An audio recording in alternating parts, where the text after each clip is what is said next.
How are you? Hi, girl. How Hi. are you? Are you Hope you ready to enjoyed your dish bridal out shower advice? yesterday. Oh, you don't know what they asked me when I got back to the bridal shower. So today Are you we're gonna talking share? about Don't take us for no, no, Florence, you had something to tell us yesterday, and I think I left before you told us. Told me. talk about it with Anne. She told you? She told Okay. me you tell us about yours.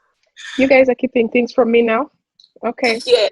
So today we are speaking about the best advice you ever got. But before we do, have you ever been in such a slump, having so many troubles, or even one significant trouble that threatened your sanity and everything else? I always act very fast. A lot of things have happened. I freeze for just a few seconds. And then I always somehow make sure that either call up someone to drive me, or back when cars were not common among my friends, call a border and make sure that you get to the hospital, because that's what I saw happen. Grew up seeing happening with me. We used to fall sick a lot, and my mother always, no matter what, she always managed to rush to the hospital. Nothing else, just rush to the hospital. Whether you have money, just rush. When you reach the hospital, you call someone. Yeah, but Lawrence? I always tell myself it's going to be okay. It's going to be okay. It's going to be okay. Sometimes, you watch TV series where you see people encouraging themselves to do well. There's always tomorrow. And I've always lived by that. What is that famous cliche? It's a cliche. Oh, live within your means. It comes in handy when you're broke. A broke person. It has worked for me for years, Like I felt like, okay, live within your means. What does it? It's the first thing that I ever understood actually when I was much younger, and I've lived true to it. Yeah, so it has helped me throughout the years. Do I dish out any advice to people when they are stuck? Yeah, I do often, and I'm glad that I talked to us. Oh God, I'm gonna bring in my young girls again. I get some advice to my young girls on how to, deal with the peace, how not to really worry about what people think and all that stuff. How do you get yourself out of situations that are difficult? I know that right now you like to tell us you're jobless. How does that thought ever make you feel like, oh my goodness, what am I doing with myself? Or am I stuck? Does it ever give you the sense of I'm stuck and I don't know how to get out of there? And how do you then encourage yourself to the point of waking up, putting on a straight face and joining us for these conversations, looking like, you know? My jobless self. Well, first of all, I really have a supportive husband. Mr. B is very supportive, and even when, yeah, thank you. And like sometimes when I whine and I worry, and it's like, why do you even worry? Like, it's like you're alone in this relationship. But then he's talking to someone who has always like been independent, and I feel like everything is stripped away. I hate relying on people, even the husband. Yes, some of us women exist like that. But then I tell them, what? I feel comfortable running, at the end of the month, seeing my account balanced from the work that I've really put in. I've gone to school. Why should I be, jobless? But this is an understandable situation because, well, I was supposed to move, and then I quit my job. So yeah, that has really been practically like hurting me. But yeah, it's had some great words to throw my way. And yeah, I tell myself, fine, everything will get better. Find something to keep you busy. Now, this has been keeping me busy. So you guys have been amazing, and you've been there with me throughout it all, laughing at me. We are glad we could, be there even from so far away. Yeah. Yeah, so anyone going through the same thing, really, yeah. Just waiting for good news, and then it comes, and then it disappoints you, and then you get more good news, and then you like fingers crossed. Well, fingers crossed is also a good one, by the way, because you keep those fingers crossed, and you're like, yes, something will happen. So cross them. So Yes. yeah. I think I'm just one of those people who I think in even the worst of times I rely mostly on myself. Well, yes, on God, but then in human beings I rely mostly on myself. So even when I'm doing something destructive, or even if when I'm facing the worst situation, I'm just thinking at a point I have to pick myself up and keep walking, because at the end of the day, it's just really me. So I mean, I might be walking blind for a while, but at the very least, I know I'm alive. So I keep walking at a point, because I know I'm going to get to a point where I can see something. Remember, Finding Nemo. Did you guys watch it? Dory the fish. Just keep swimming. Just keep swimming. So I think I'm one of those people. Just keep walking. Never staying static. Just keep walking, showing up and doing something. Eventually, something will give. What advice, if any, pulled any of you out of a bad situation? Like when I was younger, when my mom had just died, and this teacher, I remember she's called Teacher Joyce, Centuries at Subi Girls Primary School. And she told me, it was an English teacher, by the way, very nice. She told me, Florence, you are now an orphan. Well, still an orphan. She told me, you are now an orphan. You have to work much harder than anyone else. So I live by that. Work harder, work smart. I think I was told work smart for a very long time. I used to religiously follow the work harder, and work harder meant for me the hours that I put in, the energy that I put in, and all of that. But I think even looking at the world that we're in right now, it's teaching us to work smarter than That than is true. we've done before. Yeah. And you wanted to tell us about a situation and how you got out of it, or the advice that has helped you through life? Yeah, man, advice comes from all sorts of places. I think my biggest advice, or what takes me through life, comes from things I read here and there, mostly the Bible. Then all these other books have lots of wisdom, and other places you pick something and you don't even know. But today I wanted to share a few things that my mother told me, that she kept saying, I think, over and over.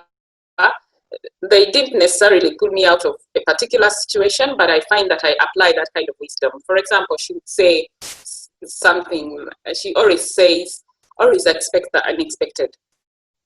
And she has said that so many times. I've heard her say things like that, especially when things are not going great at home, and you hear her say, always expect the unexpected. What does that mean for me? It means that, okay, the unexpected is definitely going to happen. So don't be shocked even if the worst thing happens to you. Of course, I forget when I wake up, let's say today, and you Josephine, you've dumped me. And I'm like, how can this happen? Like, wait, you're not supposed to dump me. But then that's unexpected, but it does happen. So expect it and then move on. Don't start now cursing the world and saying what's wrong with me. No, things happen and they're unexpected. Another quick thing that she used to say, I wrote it somewhere here. Yeah, she says when problems are many, just focus on keeping your doorsteps clean. And she would literally be sweeping. We had a lot of problems when I was in my formative years as a teen.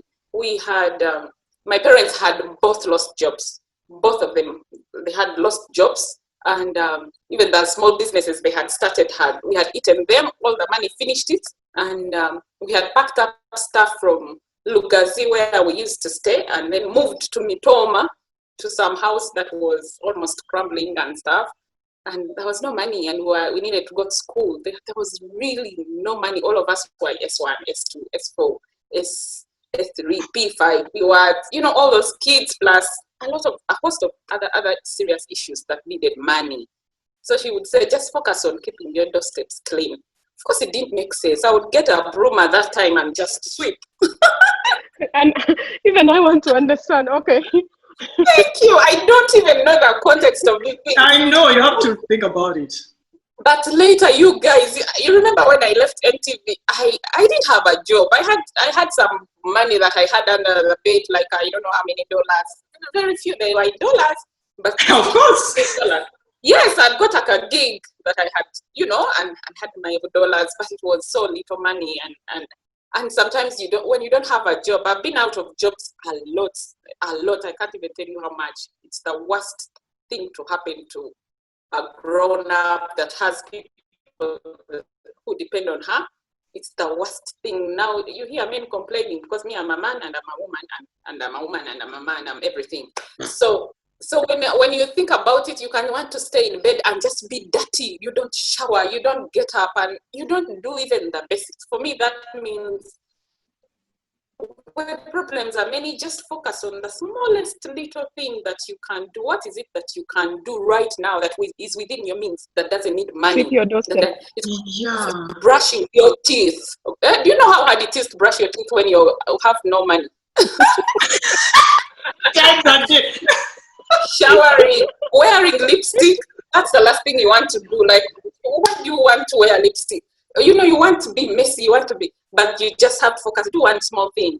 Okay, if it means writing maybe an application, just start the application letters. One small thing. Yeah. It always works, guys.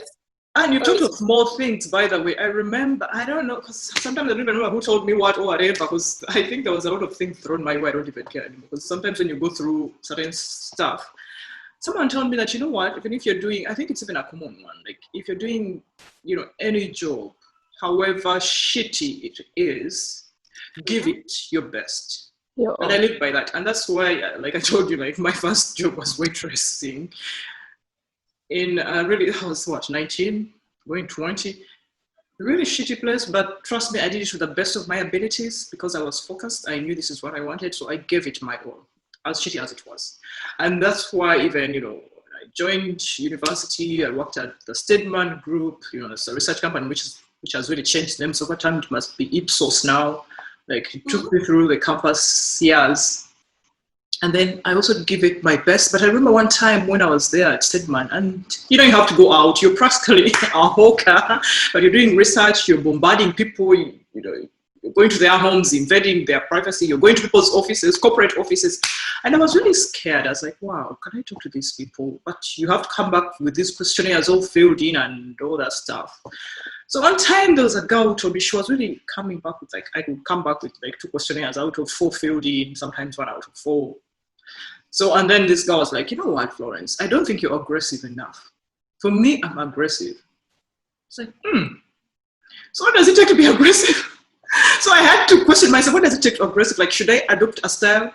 Trust me, there's a way that just changed me. And practically like the following day, I was like, boom, 4 questionnaires. Like going forward, I was approaching people, I was more bolder, but you know, she just told me, you just have to apply, you know, the aggressive and assertiveness, you know, you can mix the two. Be aggressive, be assertive. So that somehow I was like, okay, cool, I'll jump on this wagon. And I still apply that, by the way. I hope the aggressiveness. You jumped on it and pursue something really, like, you know, not aggressive like attack people. Florence, you jumped on it and it became you. Sorry?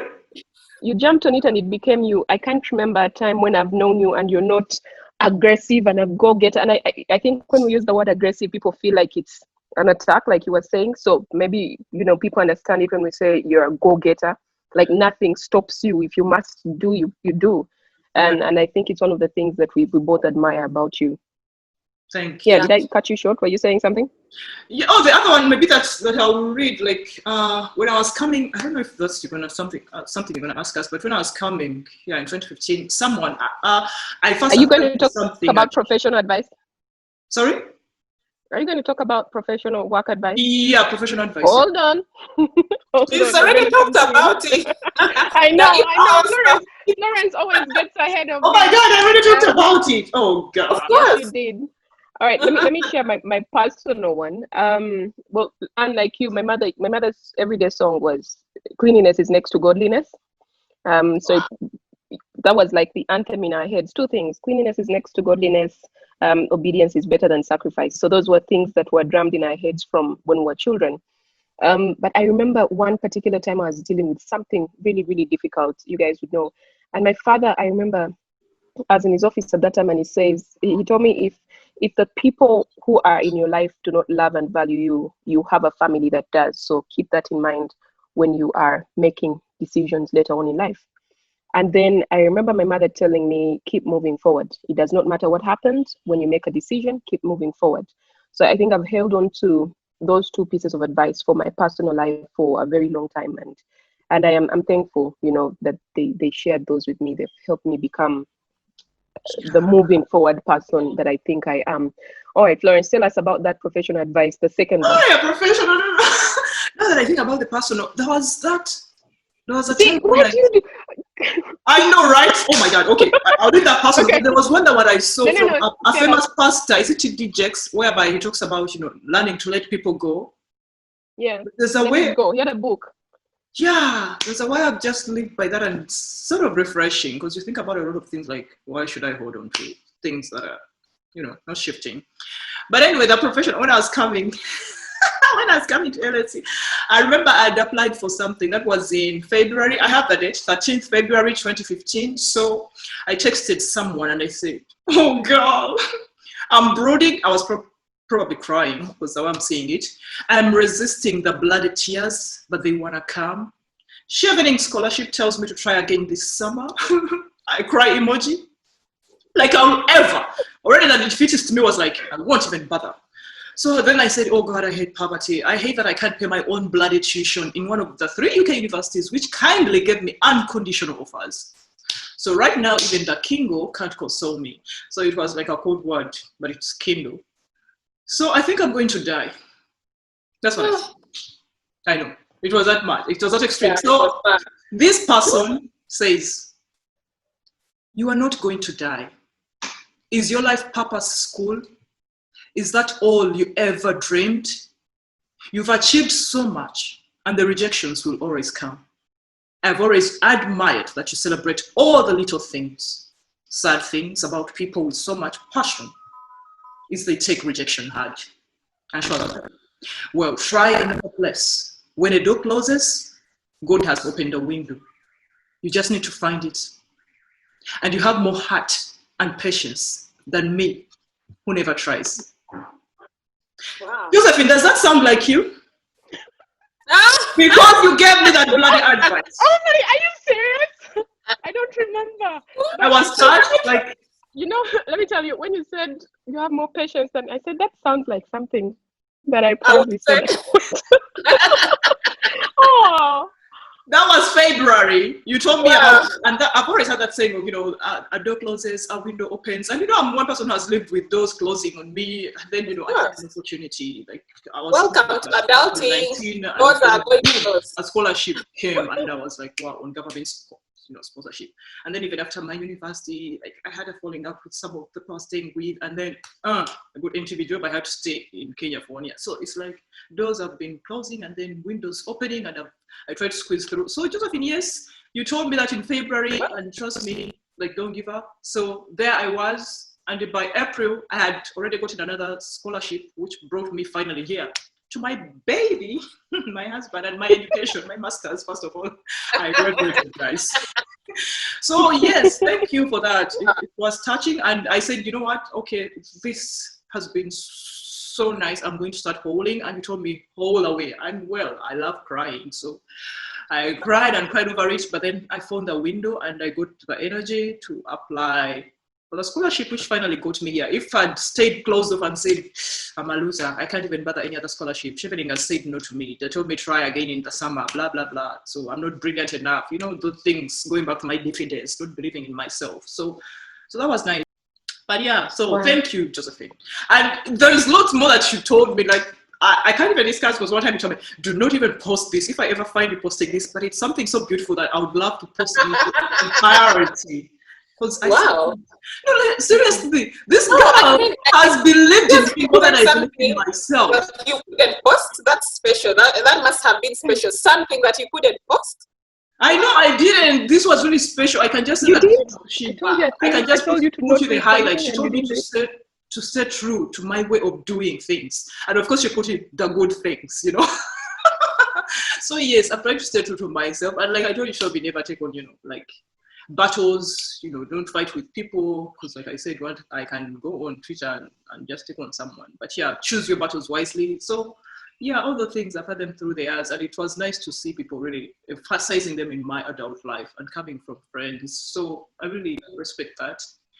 So thank you for believing in me and giving me advice. And yeah, Florence, I'll take my payment in period underwear. And yes.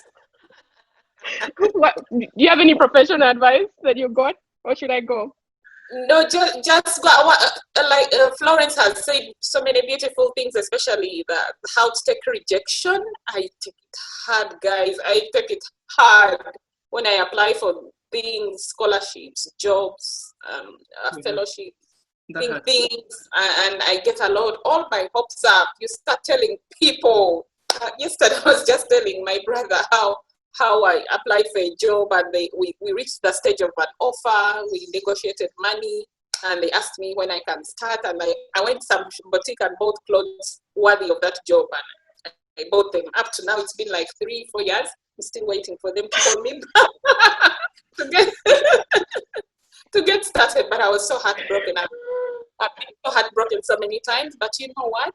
You always move on. Get in the next application and just move on. Don't worry.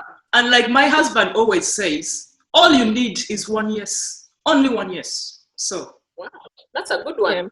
Yeah. That's a good one. Trust me, like I've had rejections. I've applied for things here and I've always cried. Of course, I always cry, on his bloody shoulders. That he just said, you know what, just keep at it. All you need is just one no. You're a brilliant woman. So wow. Mr. B, we thank one you. yes, rather. Thank you. One yes. Good one. I don't know. I think I don't take rejection as badly as, I don't know why, but I think there's a book I read a long time ago, and I think it was called The Best Question Ever. And when I read deeper into the book, the best question ever was, what is the worst that can happen? Will I die? And I've said this to you before, both of you. So I when they reject me, okay, I'm not dead. That means I have an opportunity to try again or to do something else. If I've tried too many times, I start thinking to myself, maybe this is not the direction. So let's try another direction. I think I've learned to be my own encourager at times. But I'll tell you, for professional advice, there's a time I had sitting in a meeting to discuss salary some time back. And my sister told me before I walked into the room, she says, walk into that room like you're a middle-aged white man in a suit. So I walked into that room like that, and I put my feelings aside. I put my ability to feel sorry for the organization aside. I put this whole thing of we're allowed to be cheated aside, and I just walked in like that. That was the best negotiation I ever did. And so also actually surprised, looking at me like, you don't look like, yeah, but that's how I walked in. Other professional advice. Zina, you guys know Zina. She constantly tells me you're smart. Don't allow someone else to make you feel less. If they do, they're trying to lower you to think like them so that they can have one over you. So I don't play with, I don't play with that. I think I have a good head on my shoulders, and I carry it like that. My brother, he constantly tells me, write it out. Don't send it, sleep on it, come back to it. Do you believe it? Is it true? Is it something you'd not be ashamed of later? Yeah. He has like a whole checklist. And after all of that, then you can press send. And then the most recent advice he gave me was compose yourself enough to stick to the issues when you're having an argument, so that you don't let frustration creep into your words. And you know that a lot of times when frustration creeps into your voice, especially for women, obviously they're going to say, why are you being emotional? Because apparently we cannot have intelligent conversations. If we try, we're emotional. So that word, designed to make women feel weak, can cost you, even when emotions are not a bad thing. So I've learned to compose myself enough to stick to the issue and first put my frustration aside, express myself, and then walk out. So I think that's what I can think of to share now. Yeah. But I wanted to ask you guys, and you told me not to ask this one. Let's look at some of the questions that we got, because we asked people to send in questions. The first one was from Kemba Maziji, and she asked, I think you girls are great. I look at all of you and admire you. I tune in and see other people watching as well, and I've followed your lives since back then. People take you seriously. I want to know, how do I get people to take me serious? I'm not a journalist. So, guys. You're the fountain of knowledge. No, people take you seriously. How does Kemba get people to take her seriously? Josephine, the floor is yours. Yeah, I believe you have to assert yourself, Like I said, there's that aggressiveness and assertiveness. You just have to have a mix, and you have to be authoritative, and you have to know what you're talking about it.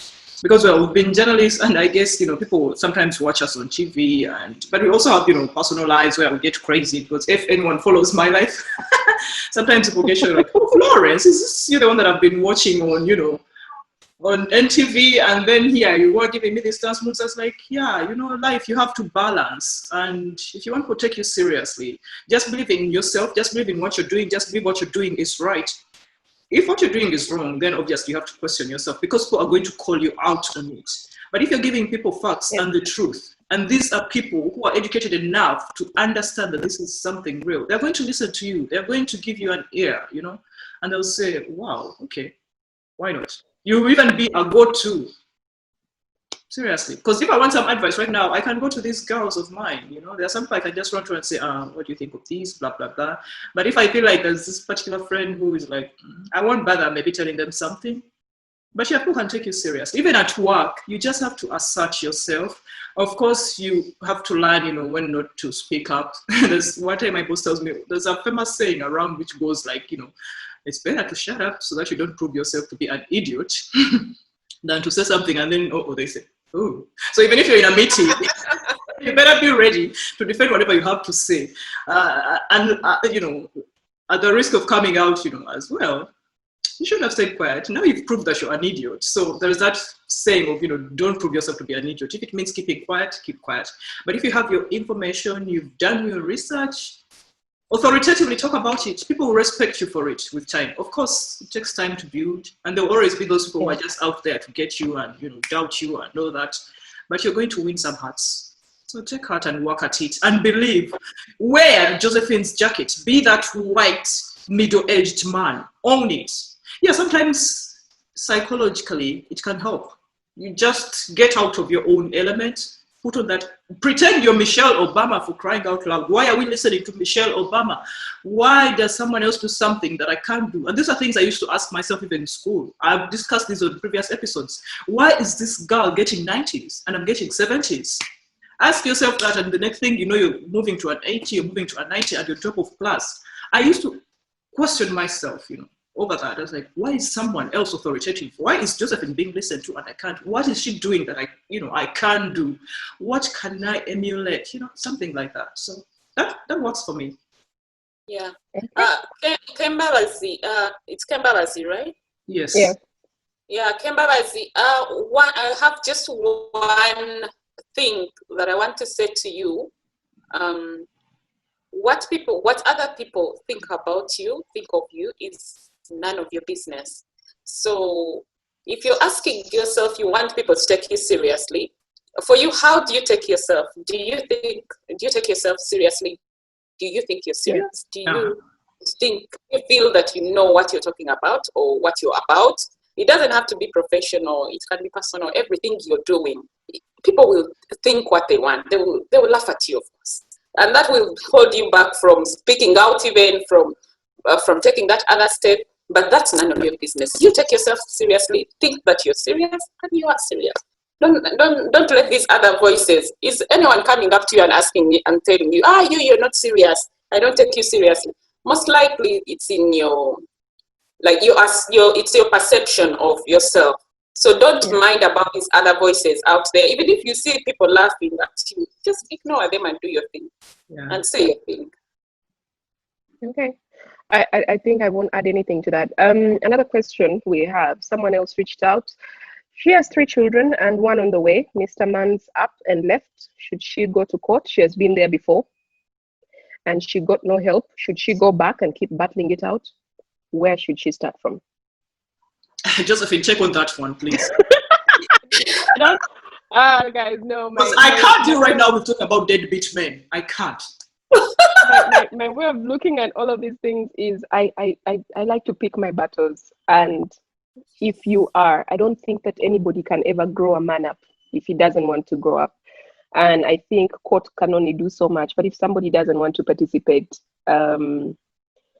you're going to emotionally be fighting. You're going to be physically. You're going to be putting all your energy fighting somebody, and all that spent in what you don't have to give anymore. You go back home to 3 kids, and you're pregnant.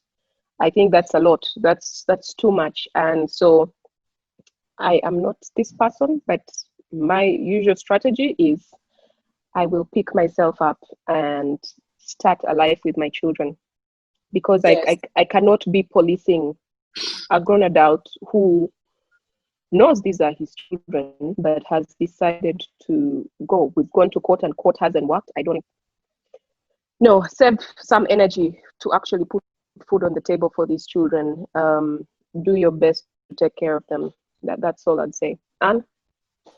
The same. If I launch into my stories about men, and I've actually ever pursued the legal route halfway.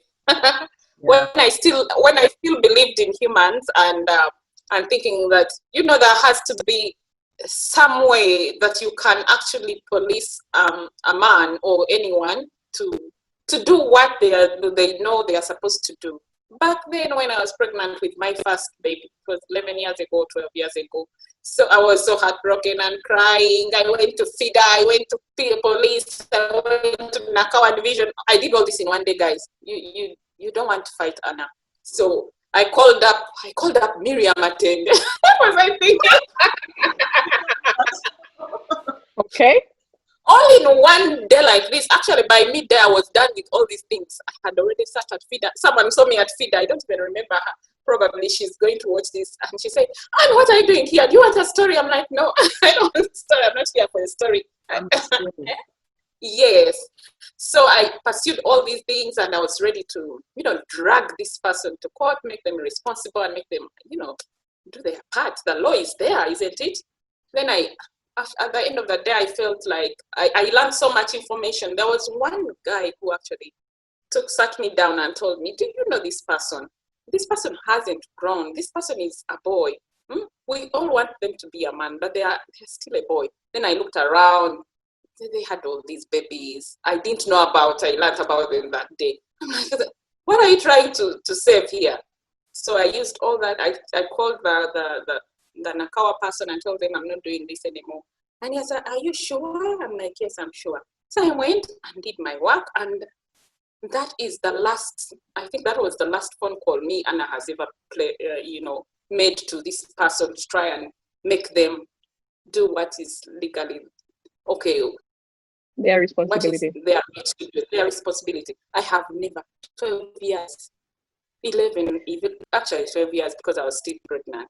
I have never, they can come and ask, "Has Anna ever sent a text? Has Anna ever called? Has Anna?" No, unless I need like a signature or something, then there you'll probably see a text or an email. So with Josephine, take care of your babies, take care of yourself, your mental health. First deal with that. When you're stronger, maybe you can pursue, but it's going to break you right now, especially when you have 3 babies and you're pregnant. Yeah, I was just going to add that, and it's not to say that the law doesn't work, but it's to say the law can only do so much, so that the court can tell the man, "Do this," but then are they actually going to do it? And are you going to keep following up? I have a friend of mine, okay, I've sent a couple of friends of mine to different farms for that kind of support and help. Some of them to FIDA as well. And FIDA will go the long way. They'll actually put in the work to help get you the support you need. But after that, you know, when they've told this man, "Now start paying this, start doing that, there's no guarantee that they're actually going to do it. A friend of mine right now, up to now, there's nothing. It's been 3 years since they were in court, and he was told to do all of this, nothing. So I guess the law is great. You can follow up and go to court. It's very draining, but follow up and go to court and, you know, try to get justice. But keep in mind also your emotional stability. Keep in mind the children that you're going back home to every day, you know, and it's guys, court is draining. It's extremely draining. Terrible. Florence, do you want to say something before? No, Florence, actually, the next question is for you. 3 people reached out to ask, how can they get a Caucasian husband? Maybe I didn't say it right. How can they get a white husband? Florence, this is definitely for you and strictly for you. Anne and I are going to mute our microphones and listen to you dish that advice.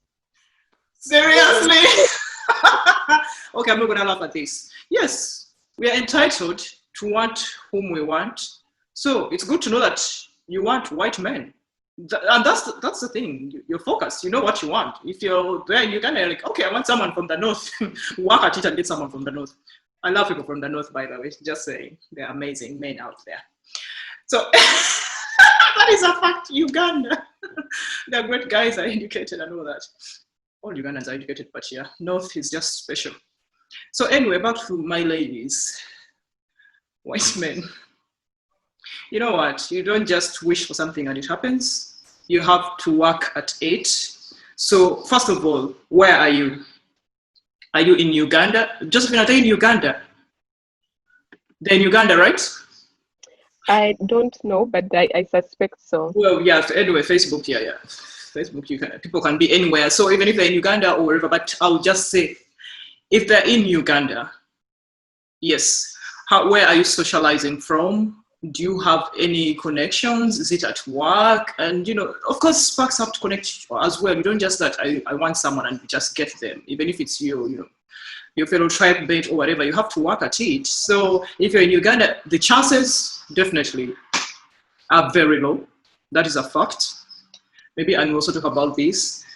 But if you're like going maybe to school and they are there, then you can work at it, you can build relationships, you can talk to them because they are as human as, the rest of us. It's not like it's written, And in the past, there used to be like penny post stuff and people used to do all that stuff. And now there are so many. Let me talk about apps. Because I met my man on an app, a dating app. And this is a story which ran in Daily Monitor and everywhere.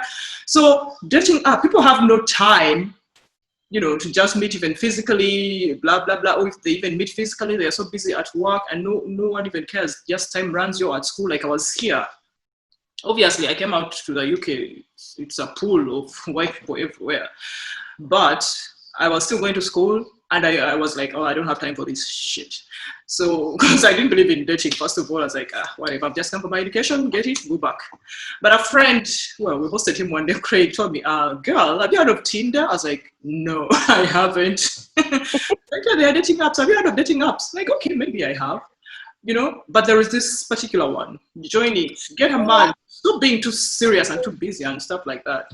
I was like, Greg, I'm focused. But anyway, I joined and I met my Mr. Man. But obviously on dating apps, like in real life, there are douchebags on there, as well as really great people, great guys, great human beings. People like me, go on it. People like Mr. P, go on it. Respectable jobs, respectable society. But they're always going to be, douchebaggets. When you go on a dating app, you also have to know what do you want out of it. If you want to have tons of sex, you will have tons of sex. If you want to have a serious partner, you're going to find a serious partner. So while you swipe and say, oh, yes, yes, yes, you have to have your checklist on what you expect in a man, not just even looking at color, just a man. So forget color for a minute and think, what do I want? How do I connect? See this person's profile. What have they written? Read into it. Be critical in everything that you see. And then, you can move on. But obviously, I'm not going to tell you to move to America, move to this, but yeah, it's something you really have to work at. Because like anything you want, even getting a good relationship, people work for it. You don't just go and boom, it just starts. So forget skin color for a while and have your checklist of what you want in a man. Like white men, like I've said, they're also human beings, like the rest of us. You guys watch movies, you see them kill each other, rape and everything. Everything that happens in our societies happens in their societies. So it's not much difference. Of course, there's a special kind of love they have. I can't go into those details, but yeah, there's that height because our culture really is, inhibiting, keeps us men over there. It's hard for you can imagine. Tell us, Flori, the special love is what we want. That one. And the chances of getting one when you're in Uganda are really, really much harder. But if you're out there, go out there, talk to them as human beings. Thank you for taking that question, Florence. Joan Comfort Agazu says, thanks for these ladies. Blessings to you, FJ. Sandra Kinta says, I ultimately knew in my heart of hearts that the professional advice from Flori was talking about was from Josephine. Even before she said it, I knew it. I don't know how. Daniel Tumine says, get us men to hear our opinions. And Derek responds to him and says, oh, ho, ho, ho. Butso Peter says, for the question from Josephine of 3 children, the biggest battle is in the mind and trying to convince themselves that white will become black.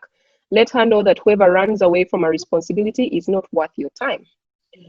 Afsa says, is this the lady who makes juice with her mom since university? Did any of you guys make juice at university? My mom died when I was 9, 10.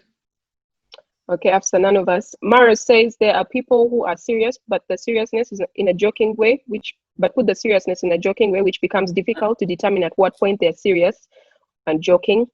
Mark Patrick says, seated here enjoying my cup of coffee as I listen to you ladies. Great work. And Afsa says, lol, at showering, I think. And that was for when you were speaking about getting up to shower when you're jobless. But Daniel says, get us men to hear our opinions as well. Does any of you want to say something there? Yes. Yes, Anne. No, yes, we will look for men. We will get a man to come in and talk about their opinions. You know, well, I guess both men, well, it depends on the topic that we'll be discussing, but this is our world where we invite everyone, regardless of their gender. Obviously, since we are women, we are going to talk, from that perspective as well of women and what we've experienced. But if someone really wants even to attend, well, we can let you join us live, actually, and speak. But you have a platform, we have, our Facebook page. Hit us with comments, give us, and we shall talk about it, and we can invite you, and we can interact on a live chat, actually. Yeah, so I'm checking also, in our world. Well, just one comment. Fiona Kumsana. I truly love Florence's energy. God, sometimes I'm too much. Even me, I do. But I wanted to say, in response to what Daniel says,